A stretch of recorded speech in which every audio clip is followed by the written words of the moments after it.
Hey guys, so another video on mindset, and also we'll jump into a few other different playlists depending on the subject. So today's question is, are you tracking or are you on Safari? And this seems like a weird one, but you would be surprised how many people, when they think they're tracking or on a diet, they're just on Safari. So what do I mean by that? So if you're tracking, you're learning habits, recording intakes and measuring results. So if you are a tracker of anything, take animals in this instance, what the analogy is for. A tracker learns the habits of the animal that it's trying to track.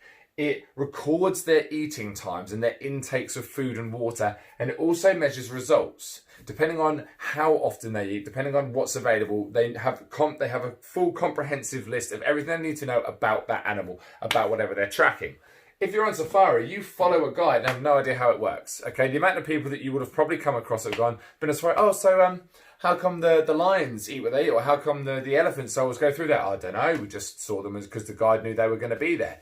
That's the problem with the approach to some of these pre-played diets and things. If they're not promoting you to track, or they're doing all the tracking for you, all you're doing is going on Safari. You are handed information, or you're handed a plate, you order your food, you eat it, you have no idea, you haven't even bothered to look at the portion size. So once that goes away, you're left stuck, and that's where all the weight gain comes back on.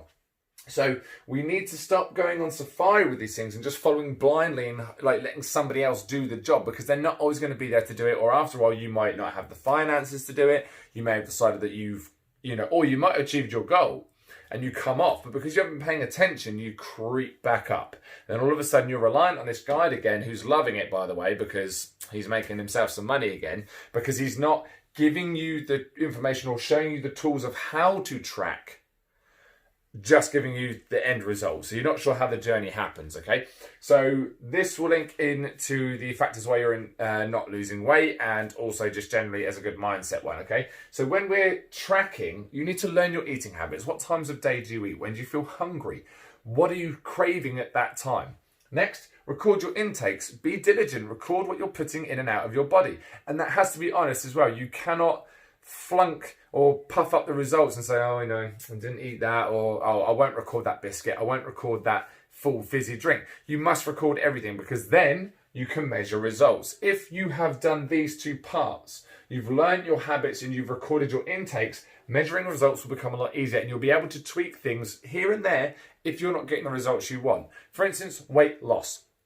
If you find that you're tracking and measuring and learning all your habits, and all of a sudden you stall a little bit because you have so much information here, by measuring the result, all you have to do is change a little bit here and here. Tweak your intake, up your water a little bit. These measurements and these changes become a lot smaller if you're doing the legwork in the beginning. And you don't have to do this for long. Once you've learned the habits, because you're only learning your own, it's not very difficult to ingrain it in and figure out what you have to do. So when it comes to weight loss, when it comes to muscle gain, when it comes to any goal you have, we must become trackers, okay, and not rely on our Safari guides, because if we do that, we are never going to truly be able to break free and take control of what we intend to do with ourselves, okay? Because we're always going to be reliant on somebody selling something, some wonder product, some fad diet plan, something that's going to make you feel awful because they turn around and instead of saying, what were you doing right this week, they say, oh, what went wrong because you've gained weight. You shouldn't need these people if we've got this down, okay? Any questions, of course, let me know.